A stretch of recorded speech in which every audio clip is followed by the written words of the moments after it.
vous rappelle quand même qu'on est quand même dans les pleines dérives, parce que ça, il faut le dire, je sais que ça les agace qu'on le dise, mais les réalités sont là. Alors on va pas utiliser les chiffres parce qu'ils vont les contester, mais ils disent quand même que, moi j'ai entendu il y a pas longtemps la Société française des soins palliatifs qui disent qu'il y a 1000 euthanasies en France.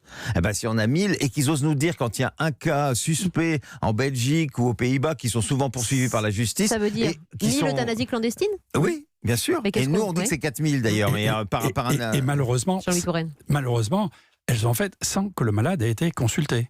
Voilà. Ah oui, mais c'est pourquoi? C'est pour avoir des lits supplémentaires? C'est possible. Un groupe de soignants qui considèrent qu'une personne est en fin de vie et qu'il n'y a plus de légitimité à prolonger sa vie, mais c'est même pas l'arrêt de l'acharnement thérapeutique, c'est l'injection d'un produit létal, mais qui est fait en toute illégalité.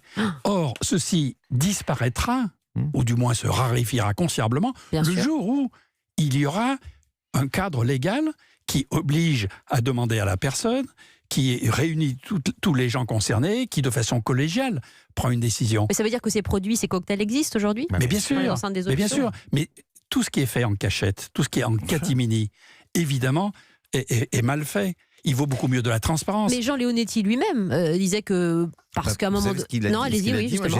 J'ai sa phrase exacte. Donc c'était dans Le Point. Vous savez, en réanimation, j'ai fait comme tous mes collègues, ça veut tout dire. J'ai arrêté des respirateurs sous la pression car il fallait libérer un lit. C'était illégal. Franchement, moi si on libère mon lit, je peux vous dire que c'est quand même une honte.